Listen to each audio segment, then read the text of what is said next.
자, 월요일부터 금요일까지 가정경제 전문가 분들과 함께하고 있습니다. 화요일 이 시간에 준비해 주신 두 분 인사 나눠보죠. 안녕하세요. 안녕하세요. 통장이 헤이. 어둠을 헤치고 헤이. 화요일을 만나면 고고. 자, 금쪽 같은 내 통장 999의 철이 정원창 전문가입니다. 네, 철아 어서 와. 반갑습니다. 네. 철이와 함께 돈대기리기리 돈대기리기리 돈대그만 유명한 전문가입니다. 오늘은 어떤 얘기를 해주실 거예요? 오늘은 세대별 노후 준비 두 번째 시간으로 지난번 50대에 이어 40대 노후 준비에 대해 말씀드리려고 합니다. 40대에는 어떤 걸 중점으로 둬야 될까요? 네, 상황에 따라 다를 수 있는 게 노후 준비 과정이고요. 그만큼 세대별로 집중해야 하는 상황이 다르겠죠. 그래서 50대는 국민연금에 포커스를 뒀다면 40대는 개인연금에 포커스를 둬야 된다고 말씀드리고 싶습니다. 50대는 국민연금, 40대는 개인연금에 포커스를 둬야 된다. 왜요? 네. 50대는 40대보다는 공적연금으로 연금 자산 형성이 훨씬 더 쉬웠다라고 판단이 됩니다. 하지만 40대는 이러한 공적연금에 대한 연금 자산이 지금 현재 50대보다는 다소 불리할 수도 있다라고 생각이 좀 들기 때문인데요. 네. 그동안의 50대들은 국민연금의 수령액이 내가 납입했던 금액보다 굉장히 효율적으로 높았고 그렇죠. 심지어 물가상승률까지도 보존해 주기 때문에 혜택이 굉장히 좀 높았다라고 볼 수가 있어요. 거기다 이번에 개혁안 나오면서 또 네, 많이 맞습니다. 줄게 됐죠. 하지만 현재 40대는 공적연금에 의지하기보다는 계산기를 잘 다 두드려서 개인연금에 포커스를 둬야 된다라고 생각을 합니다. 어찌 보면 각자 도생일 수도 있어요. 스스로 길을 찾아서 이러한 자기의 연금을 좀 준비해야 될 부분들이 있는데 그래서 계산을 좀 잘해서 좀 더 효율적인 연금 준비를 해야 합니다. 공적연금의 개혁과 또 개인연금을 준비할 수 있는 기간이 그래도 50대보다는 길게 남아있기 때문에 거기에서 얻을 수 있는 방법을 각자 찾아볼 수 있게끔 저희들이 좀 말씀드리고 싶습니다. 네, 오늘도 기대를 해보겠습니다. 일단 50대보다는 노후 대비인 시간이 가장 큰 무기인데 그게 더 많이 남아있다. 네. 무기가 더 큰 게 있어요. 자, 그러면 그 무기를 어떻게 활용할지 오늘 잘 들어보면 좋겠네요. 네, 맞습니다. 개인연금을 준비할 수 있는 방법으로는 IRP나 연금저축계좌를 활용해서 세액공제를 받을 수 있는 방법과 비과세 연금을 활용해서 연금 수령 시에 세금 혜택을 받을 수 있는 상품으로 준비하실 수 있는데요. 연금은 세금 관련 혜택이 있으니 이 부분을 잘 활용하시면 효율적입니다. 상품과 성격과 연금에 필요한 시점 등을 고려해서 준비해 주시면 되는데요. 먼저 IRP 같은 경우는 연간 900만 원 한도에서 세금 혜택을 받으면서 준비하실 수 있고요. 그렇죠. 성향에 따라 펀드를 활용해서 투자 수익을 기대할 수 있습니다. 하지만 연금과 같은 장기 상품을 준비하는데 일일이 매일매일 체크하는 것은 비효율적일 수 있고 중간에 지칠 수 있습니다. 그런 맞아요. 분들은 TDF 펀드를 선택해서 정해놓은 기간에 맞춰 운영을 해주는 펀드를 선택하는 것이 효율적입니다. 예를 들어 2050 TDF 펀드 같은 것을 선택하는 거죠. 자, 여러분 오늘 제가 발음 별로였나 봐요. 굉장히 강조해서 말씀해 주시네요. 자, 일단은 여러 가지 상품들이 있다. 연금을 준비하는 데에는 여러 가지 선택지가 있는데 TDF 펀드라는 거 요거는 정해놓은 기간에 맞춰서 운영을 해주는 펀드다. 라고 간단히 말씀을 해주셨어요. 자, 그럼 TDF 펀드 좀 궁금한데 하시는 분들을 위해서 좀 더 자세하게 설명을 들어볼까요? 네, TDF 타겟 데이트 펀드. 들어보니까 쉽네요. 타겟 데이트 펀드. 네, 노후 시점에 맞춰서 안전 자산을 늘려가는 펀드라고 보시면 됩니다. 초기에는 변동폭이 클 수 있는 주식형 펀드 비중이 높다라고 하면 조금씩 변동성이 작은 투자로 운영을 하는 거죠. 자동으로 내가 설정해 놓은 그 펀드의 타겟 데이트, 즉 2030 혹은 2040, 2050 요 시점에 맞춰서 안전자산에 대한 운영의 비중이 좀 더 높아진다라고 보시면 됩니다. 그러면 알아서 펀드 조정을 안전자산과 위험자산의 비율을 알아서 해주니까 내가 신경을 굳이 안 써도 되겠네요? 그렇죠. 네. 맞습니까? 네, 맞습니다. 그리고 55세 시점이나 퇴직 시점에 얼마를 준비하면 될지 미리 목표를 잡고 준비해 주시면 더 효율적입니다. 음. 예를 들어 급여에 따라 다르겠지만 퇴직금을 포함해서 추가 개인연금을 가입해서 퇴직금을 받는 시기에 1억 5천에서 2억 정도를 목표로 현 시점에 세액공제나 비과세 상품을 준비해 주시면 좋습니다. 1억 5천이나 2억 정도 꿈의 숫자네요. 네. 자, 어찌됐든 이렇게 해서 준비를 하시면 좋다. 개인연금 중에 지금 당장 세금 혜택을 받을 수 있는 상품, 그리고 나중에 이자가 붙고 연금을 받을 때 수익에 대해서 세금 혜택을 받을 수 있는 방법, 이 두 가지를 같이 준비하면 좋다라는 거네요. 네, 맞아요. 지금 당장 세액공제를 받는 연금 상품은 나중에 연금을 받을 때 연금 소득세가 부과됩니다. 그렇죠. 그때 오히려 세금을 내지 않는 상품을 같이 준비하면 효율적이라고 볼 수 있죠. 예를 들어서 지금 경제 활동을 하는 시기에는 세액공제를 받고 나중에 내가 비과세 상품으로 준비했을 때는 그때는 세금에 대한 혜택을 받아서 오히려 효과를 좀 누릴 수가 있으니까 이 두 가지 상품을 적절히 잘 분배를 해서 운용을 해주시면은 나중에 연금 상품에 대한 효율을 내가 다 고스란히 가지고 올 수 있는 그러한 방법이 되는데요. 부담이 좀 적어질 수 있겠네요. 네. 나중에 세금에 대한. TDF 같은 펀드를 IRP에서 효율을 높이기 위해서 선택했다 그러면 비과세 연금 상품 같은 경우는 높은 이자로 확정을 해주는 보증형 상품을 선택해 주시는 것이 유리합니다. 변동성이 상대적으로 없다라는 얘기겠죠. 그럼에도 불구하고 확정 보증을 해주는데 보증되는 이율이 굉장히 높습니다. 예를 들어서 40대 남성분이 월 100만 원씩 10년을 납입을 하고 65세에 연금을 수령한다 그러면 2억 8,500만 원이라는 연금액이 최소로 보증을 받을 수가 있어요. 네. 매달 그리고 이 보증받는 금액을 내가 연금으로 수령을 한다 그러면 평생 132만 원을 받을 수 있습니다. 그것도 최소로. 네. 최소 보증액이니까요. 네. 100만 원씩 10년을 냅니다. 이것도 쉽진 않은 일이에요. 네. 근데 어쨌든 예를 이렇게 든다 그러면 네. 이렇게 하게 되면 65세부터 평생 동안 내가 건강하게 오래오래 살수록 유리한 거예요. 65세부터 평생 동안 132만 원을 받게 된다. 이거 역시도 그런 생각이 들어요. 지난번에는 느낄 수 없었던 금액이거든요. 네. 그러니까 50대보다는 확실히 40대가 남아있는 시간들이 많기 때문에 여유로운 시간들이 좀 있기 때문에 이런 상품들도 추천이 가능한 게 아닌가라는 생각이 드네요. 그래서 개인연금에 신경을 써야 한다고 말씀을 드리는 겁니다. 연금을 준비할 수 있는 세대이기 때문에 공적 연금에만 기대지 말고 개인연금에 좀 더 신경을 쓴다면 효율적인 연금 준비를 충분히 할 수 있다고 생각합니다. 근데 TDF라는 게 저는 이렇게 시기에 맞춰서 위험 자산과 안전 자산을 적절히 자기가 알아서 분배해주고 조절하고 뭐 이런 거다. 그럼 모든 연금 상품을 다 TDF로 드는 게 유리한 거 아닐까요? 왜 특히나 40대한테 이거를 추천을 해주시는 걸까요? 네. 우리가 예를 들어서 30대에 내가 투자에 대한 그러한 경험이 좀 없는 상태일 경우도 이러한 TDF 펀드가 효과적일 수가 있고요. 네. 하지만 TDF 같은 경우는 예를 들어서 주식시장이 화랑이 됐을 때 그때는 상대적으로 수익률이 적을 수가 있어요. 공격적으로 투자 운영을 할 수 있는 그러한 펀드보다는. 안정형으로 많이 가 있으니까. 네. 그런데 내가 60대가 되고 50대 후반이 됐는데도 그러한 변동성에 대해서 매일매일 심각하게 반응을 할 수는 없는 시기가 될 수 있잖아요. 그럴 때는 오히려 마음 편하게 TDF 펀드를 선택을 하시면 그때는 자연스럽게 변동폭이 좀 덜한 안정형 자산으로 운영이 될 수 있는 이러한 펀드를 선택을 하시는 것이 오히려 좀 더 스트레스도 좀 덜 받고 내 안전자산을 운영하는 연금에 대한 믿음도 생길 수가 있다라는 거죠. 그럼 40대에는 연금액이 조금 부족한데 벌써 TDF를 선택한다. 그럼 좀 적을 수 있는 거 아닌가? 이런 걱정을 하실 수도 있을 것 같아요. 그거는 우리가 선택하는 펀드마다 수익률이 굉장히 높았을 때는 그런 걱정을 할 수가 있는데 오히려 내가 선택한 펀드의 수익률이 급격히 안 좋아질 수도 있다라는 거죠. 그럴 때는 오히려 TDF 펀드를 선택을 하시는 것이 심적으로는 훨씬 더 안정감을 들 수가 있다라는 거죠. 자, 이번에는 고민이 있습니다 하고 찾아오신 한 분의 사연을 들어보겠습니다. 이분은 어떤 고민으로 두 분을 찾아오셨을까요? 여러분도 공감하시면서 들어봐 주세요.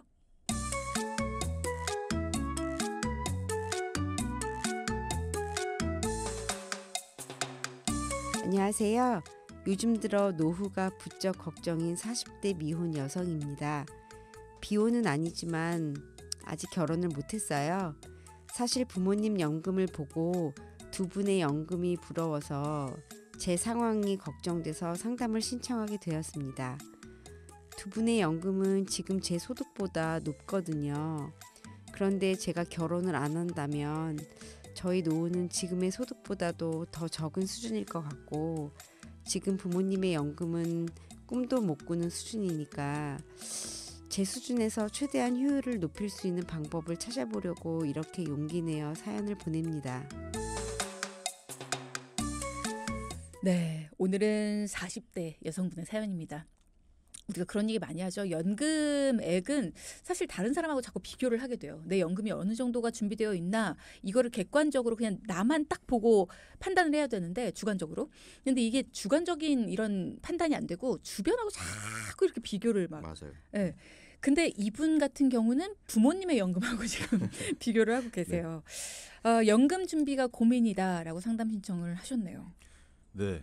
두 분 다 부모님이 공무원이셨는데 아, 그럼 부럽지. 네, 부모님이 연금을 보면서 네. 본인 연금이 매우 걱정이 되셔서 상담을 신청을 해주셨어요. 음. 부모님께서 지금은 은퇴를 하시고 연금으로 노후 생활을 하고 계시는데 가만히 생각해보니 본인 급여보다 많은 연금을 받고 계셔서 사연자분께서 그럼 나는 은퇴 후 연금을 얼마나 받을 수 있을까 하고 걱정이 되신 거죠.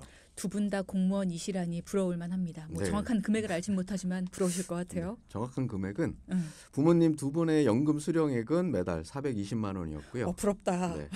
사연자분의 세후 급여 수령액은 380만 원이었습니다. 이 금액도 지금이야 혼자 충분히 저축도 하고 생활비로 쓰고 나중에 뭐 지금처럼 혼자 노후를 맞이하게 된다면 내가 연금으로 지금 충분히 생활할 수 있는 이 급여만큼은 안 됐기 때문에 자신의 노후가 좀 걱정이 돼서 저희에게 상담 신청을 해주신 거죠. 사실 380만 원 뭐 더 늘어날 수도 있죠. 하지만 이게 줄어들 수 있는 상황이 생길 수도 있고 없어질 경우도 있기 때문에 그런 부분들을 잘 생각을 해야 된다라는 네. 거예요. 맞아요. 지금도 부모님의 연금 수령액보다 본인의 소득이 더 적기 때문에 사실 걱정이 안 되실 수는 없을 것 같아요. 네, 맞습니다. 특히 혼자 노후를 맞이할 수도 있다라는 생각에 더 불안해하고 계셨습니다. 저희가 그만큼 더 많이 준비할 수 있도록 안내를 좀 해드렸고요. 효과적으로 준비를 잘하면 늦은 건 아니라고 충분히 말씀을 좀 드리고 노후 계획을 다시 준비할 수 있도록 저희가 안내를 좀 드렸습니다. 생각을 해보면 다른 지출이 상대적으로 없을 수 있죠. 뭐 예를 들어서 아이들 교육비 이런 거 안 들어가니까. 흔히 애들 교육비하고 본인들 노후를 바꾼다 뭐 이렇게 많이 표현을 하잖아요. 근데 애가 없으니까 지금. 네, 맞습니다. 그 부분도 그렇고 40대이신 분들의 고민 중 하나는 부모님에 대한 걱정입니다. 40대이신 분들은 본인들 노후도 걱정인데 부모님 노후도 같이 걱정을 해야 하기 때문인데요. 지금 사연자분은 부모님 노후는 전혀 걱정 안 하셔도 되고 그죠. 본인만을 위해 준비만 잘 하시면 되니 다른 분들보다는 노후 준비하기가 훨씬 더 수월한 환경이라고 보면 됩니다. 도리어 부모님이 종종 금전적인 도움도 주신다고 하니 더욱더 좋은 환경이겠죠? 그렇죠. 이분은 어찌 보면 굉장히 좋은 환경입니다. 그죠? 맞아요. 그러니까 이런 게 바로 자녀들을 위한 선물이 아닐까라는 생각이 들어요. 노후에 내가 잘 준비를 해서 아이들한테 뭔가 부담 주지 않고 내 노후는 내가 알아서 이런 거. 네. 일단은 뭐 너무 걱정만 하실 필요는 없을 것 같다라는 생각이 듭니다. 진짜 다른 분들에 비해서는 뭐 좋은 점들 많아요. 네, 맞아요. 우선 사연자분 본인의 처해 있는 개인적인 상황부터 체크를 해보면서 준비를 하는 게 좋을 텐데요. 네. 현재 사연자분은 유명 브랜드 매장을 운영을 하고 계셨어요. 저희가 전세대출 상환, 생활비, 보험료, 그리고 적금과 예금성 자산 이렇게 가계부 확인을 했는데요. 우선 대출 상환에 대한 부분을 빼고 전반적인 조정을 해서 같이 노력하기로 했습니다. 첫 번째, 생활비 부분은 가계부 작성을 통해서 본인이 불필요하게 나가고 있는 항목들을 일일이 체크를 해서 지금보다는 생활비에서 약 20만 원 정도쯤은 아낄 수 있다고 말씀을 해주셨고요.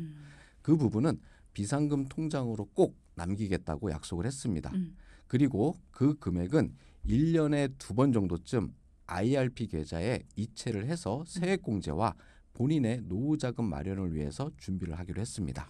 우선은 생활비에서 20만 원씩을 아껴서 네. 본인 연금 그것도 세액공제를 받을 수 있는 IRP로 준비를 하시기로 했다. 특별히 IRP로 말씀 주신 이유가 있을까요? 네.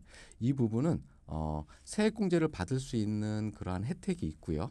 연간 90만 원, 900만 원 한도까지 해서 그리고 우리가 생활비를 줄이면서 준비하기로 했잖아요. 그죠. 그 얘기는 내가 의무적으로 매달 20만 원을 꼬박꼬박 납입을 할 거야가 아니고 생활비를 쓰다 보면은 좀 남은 달도 있고 오바될 때도 있고.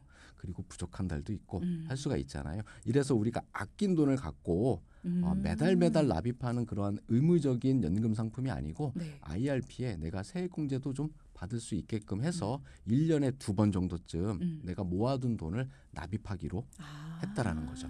그러니까 IRP의 장점은 그런 것 같아요. 내가 매달 꼭 정해진 돈을 넣을 필요 없이 한 달에 뭐 한 번이든 아니면 1년에 한 번이든 뭐 분기별로 한 번이든 그렇죠. 내가 어떤 돈 내가 이건 노후를 위해서 써야지라고 생각한 돈이 있으면 그때그때 넣을 수 있다라는 장점이 있는 거죠. 다만 본인의 성향이 나는 돈이 있으면 써. 그런 분들 있잖아요. 네. 돈이 있으면 쓸 곳이 보여. 이런 분들이 있어요. 그런 성향이다 하는 분들은 IRP보다는 다른 상품들이 좀 더 맞을 강제적으로 수. 저축할 수 있는. 맞아요. 네. 그런 성향들도 좀 생각을 해서 선택을 해야겠다는 생각이 들어요. 이분은 일단 연금에 대한 걱정이 있었고 본인이 저축하겠다라는 마음이 컸기 때문에 IRP를 추천을 해주신 거고요. 그리고요. 그 다음은 보험료 점검입니다. 혼자 납입하는 보험료가 80만 원. 그중 저축 상품은 30만 원을 제외한다면 50만 원이 보장성 보험으로 가입되어 있었는데요. 네. 혼자 내는 보험료로 너무 많죠. 맞아요. 그래서 이 부분을 과감히 정리하고 효율성 있게 조정해 드렸습니다. 일단 80만 원 많다 생각했는데 그중에 30만 원이 저축성으로 빠져 있다고 하니 다행이긴 합니다. 다행입니다. 근데 왜 이렇게 많이 가입을 하신 걸까요? 네, 매장 손님으로 만난 분들이 많았대요. 보험을 가입시켜 주신 분들이 하나하나 필요하다고 해서 가입하다 보니 지금 정확하게 얼마나 빠져나가고 있는지 최근에 알게 됐다고 하시더라고요. 하시더라고요. 많이 빠져나가고 있을 거라고 생각은 했는데 이 정도로 많을 줄은 몰랐다고 하시네요. 맞아요. 그런데 문제는 연금으로 쓰기보다는 사망보장에 많은 보험료가 들어가고 있어서 효율이 떨어진다는 점이었습니다. 아무래도 지금 필요한 건 사망보장보다 앞으로 살아가면서 필요한 생활비 그리고 나중에 내 노후를 위한 연금 이런 거잖아요. 사연자분도 그걸 원하시고 사실 대부분의 사람들이 그래요. 살아있을 동안 쓸 돈이 넉넉하다 모를까. 네. 그게 아직 부족한 상황에서 사후를 대비하는 건 말이 안 되죠. 네, 맞아요. 그리고 현재 지금 미혼이시기 때문에 그러한 부분보다는 맞아요. 혼자 살아가는 데 있어서 생활비, 즉 연금 이러한 부분들이 훨씬 더 사연자분이 원하는 거였던 거죠. 네. 그래서 이 부분을 다시 설명을 좀 드리고 연금을 위해서 포트폴리오를 다시 준비를 해드렸습니다. 네. 우선 보험은 기존에 갖고 계셨던 실손보험과 진단금 그리고 수술비 딱 필요한 부분만을 유지를 권해드리고 부족하거나 가입 당시에 없었던 표적 항암 그리고 부모님 걱정을 하고 있으셨기 때문에 부모님을 위해서 간병인 보험을 좀 권해드렸어요. 하지만 이 간병인 보험은 오히려 부모님이 본인들의 보험료를 내신다고 하셔서 멋있어요. 사연자분의 보험료 지출에 대해서는 좀 빠지게 됐고요. 덕분에 본인의 저축보험으로 좀 더 할애할 수 있는 그런 여유가 생긴 거죠. 네. 그래서 사연자분 보험료는 저축보험 30만 원을 포함해서 매달 48만 원을 납입할 수 있게끔 저희가 조정을 좀 해드렸고요. 그럼 기존 보험료 80만 원에서 추가적으로 연금으로 준비할 수 있는 금액이 매달 32만 원이 생기신 그러네요. 거죠. 그리고 저축 상품을 조정을 해서 연금으로 비중을 조금씩 옮기기로 하셨습니다. 그거는 무슨 얘기예요? 저축 상품을 조정해서 연금으로 비중을 옮긴다. 네, 기존에 갖고 계셨던 저축 상품이 10년 정도쯤 됐을 때 환급률이 높은 그러한 상품으로 갖고 계셨어요. 그러한 상품을 결국은 연금으로 활용할 수 있는 상품들은 아니었기 때문에 네. 그 환급 시기가 되면 이 부분을 다시 본인의 연금 재원으로 활용할 수 있게끔 계획을 세워드린 거죠. 앞서 말씀 주신 그 IRP 같은 경우에도 우리가 얼마를 넣든 네. 언제 넣든 상관없는 돈이기 때문에 이렇게 목돈이 생겼을 때에는 그렇게 IRP로 넣거나 아니면 또 다른 연금 재원으로 활용할 수 있는 그렇죠. 방안 네. 이런 것들을 말씀을 주셨다. 좋네요. 32만 원에 저축을 할 수 있는 여유도 보험 점검을 통해서 더 생겼고요.